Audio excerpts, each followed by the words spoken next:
Gold, trusted gold buyers. మీరు తాకట్టు పెట్టిన బంగారాన్ని విడిపించి ఈ రోజు ఉన్న మార్కెట్ ధరకు కొనబడను.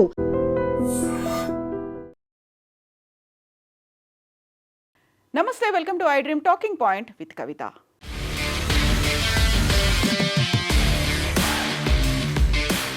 కర్ణాటక రాష్ట్ర ప్రభుత్వం ఒక కొత్త పాలసీని తీసుకొచ్చింది. అదే పెయిడ్ మెన్స్ట్రువల్ లీవ్ని. ఇప్పటిదాకా ఏ రాష్ట్ర ప్రభుత్వం ఇలా గవర్నమెంట్ అండ్ ప్రైవేట్ సెక్టార్లో పెయిడ్ మెన్స్ట్రువల్ లీవ్కి సంబంధించినటువంటి ఒక పాలసీని తీసుకురాలేదు. For the first time Karnataka state దేశానికి ఆదర్శంగా నిలిచింది పెయిడ్ మెన్స్ట్రువల్ లీవ్లకి సంబంధించి. గతంలోనే కొన్ని రాష్ట్రాల్లో ఉన్నప్పటికీ కూడా అది కేవలం యూనివర్సిటీలకో లేకుంటే గవర్నమెంట్ ఎంప్లాయీస్కి మాత్రమే పరిమితమైంది.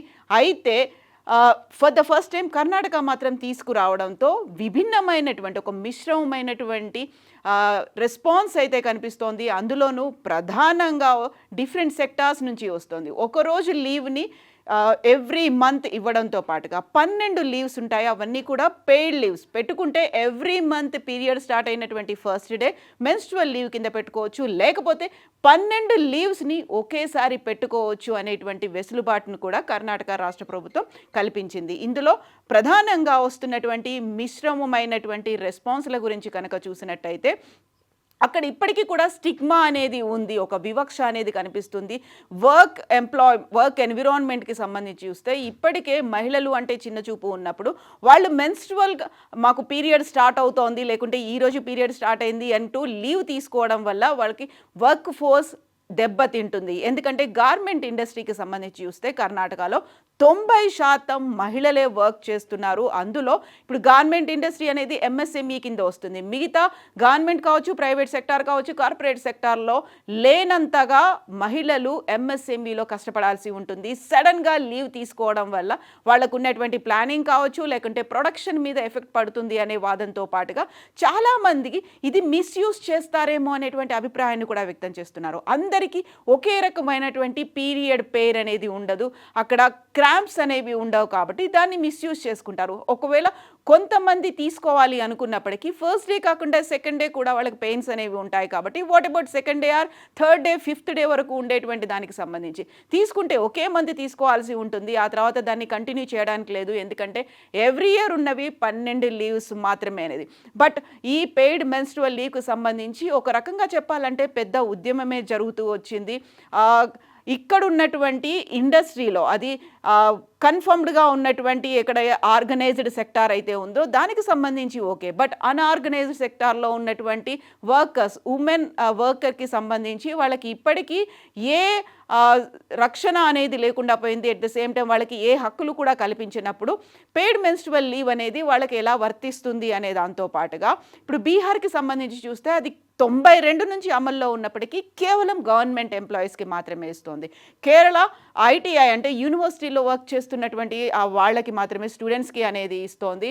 సిక్కిం రాష్ట్రం కూడా అనౌన్స్ చేసింది. దీంతో పాటుగా మిగతా రాష్ట్రాలు కూడా ఈ దిశగా ఆలోచనలు అనేవి స్టార్ట్ చేసినప్పటికీ ఉన్నటువంటి మిశ్రమమైనటువంటి మిక్స్డ్ ఫీలింగ్స్ అండ్ రెస్పాన్సెస్ అనేవి ఉన్నాయి. బట్ ఇది మాత్రం ఒక భారతదేశ చరిత్రలోనే మొట్టమొదటి రాష్ట్రంగా మేము నిలబడబోతున్నాము. అందులోనూ ఉమెన్ ఎంపవర్మెంట్ కోసం కావచ్చు, వాళ్ళకు ఒక ఫ్రెండ్లీ అట్మాస్ఫియర్ అనేది కల్పించడంలో భాగంగా కర్ణాటక రాష్ట్ర ప్రభుత్వం ఈ నిర్ణయం తీసుకుంది అనే దాంతో. ఒకవేళ పోలీస్ డిపార్ట్మెంట్కి సంబంధించి చూస్తే పోలీసుల దగ్గర నుంచి కూడా అలాంటి ఒక మిక్స్డ్ ఫీలింగ్ అనేది వస్తుంది. అక్కడే ఒక వర్క్ ప్లేస్కి సంబంధించి ఒక మేల్ ఎంప్లాయీస్ ఎక్కువగా ఉన్న చోట, మహిళలు తక్కువగా ఉన్న చోట పర్టికులర్గా సడన్గా లీవ్ పెట్టినప్పుడు అంటే అన్ప్లాన్డ్ లీవ్స్ అనేది పెట్టినప్పుడు అక్కడ వివక్షను కూడా ఎదుర్కోవాల్సి వస్తుంది అనే దాంతో పాటుగా మానవతా దృక్పథంతో స్పందిస్తున్నారు, ఇప్పటికైనా మేము దీన్ని వెల్కమ్ చేస్తున్నాము అనేటువంటి భావనలు కూడా ఉన్నాయి. యాక్చువల్గా ఇప్పటికీ భారతదేశానికి సంబంధించి ఏ స్టేట్స్ దీన్ని అమలు చేస్తూ ఉన్నాయి.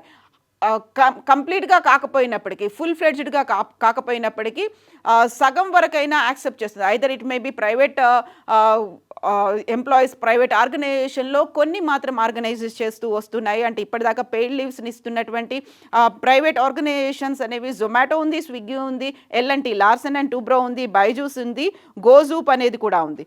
ఇక పార్షియల్గా అయినా అనౌన్స్ చేసింది, పార్షియల్గా అయినా అమలు చేస్తోంది.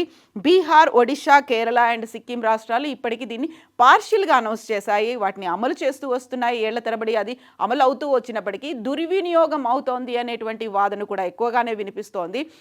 యాక్చువల్గా ఇప్పుడు కర్ణాటక రాష్ట్ర ప్రభుత్వం చేసినటువంటి ఈ నిర్ణయం వల్ల అటు ప్రైవేట్ రంగం కావచ్చు, ఇటు గవర్నమెంట్ ఆఫీసులు కావచ్చు, ఎంఎన్సీలు కావచ్చు, కార్పొరేట్ కావచ్చు, ఎంఎస్ఎంఈలు కావచ్చు, స్కూల్స్, యూనివర్సిటీస్, వీటన్నిటికి కూడా అది వర్తిస్తుంది. బట్ సడన్గా పాపప్ అవుతున్నటువంటి వీటి వల్ల గైనకాలజిస్టులు కూడా చెప్తున్నటువంటి మాట, అందరినీ ఒకేలాగా ట్రీట్ చేయలేము, అందరికీ లీవ్లు ఇవ్వాల్సిన అవసరం ఉండదేమో, ఒకవేళ అది తీసుకుంటే 12 లీవ్స్ని ఒకేసారి తీసుకోవచ్చు అన్న దగ్గరే బోల్డ్ అండ్ డౌట్స్ అనేవి వ్యక్తమవుతున్నాయి. ఎవ్రీ మంత్ 1 డే తీసుకోవచ్చు, కాకపోతే 12 లీవ్స్ని ఒకేసారి తీసుకోవచ్చు అంటే అది ఎలా కుదురుతుంది, ఎలా సాధ్యమవుతుంది? ఇదే క్లాజ్, ఇదే పాయింట్ మిస్యూజ్ అవ్వడానికి కారణమవుతుంది కదా అనేది. బట్ కర్ణాటక ప్రభుత్వం మాత్రం దీన్ని ఒక వెల్కమింగ్ స్టెప్గా అందరూ భావించాలని చూస్తుంది. భారతదేశం కూడా దీన్ని ఫాలో అవ్వాలి, మిగతా స్టేట్స్ కూడా వీటిని ఆచరించాలి అనేది చూస్తుంది. గతంలోనే మనం చూసాము మెన్స్ట్రువల్స్ దీనికి సంబంధించినటువంటి పీరియడ్ ప్యాంటీస్కి కావచ్చు, లేకపోతే ప్యాడ్స్, శానిటరీ నాప్కిన్స్, ప్యాడ్కి సంబంధించి జిఎస్టీ అనేది ఉన్నప్పుడే పెద్ద ఎత్తున ఒక ఉద్యమంలా వచ్చింది.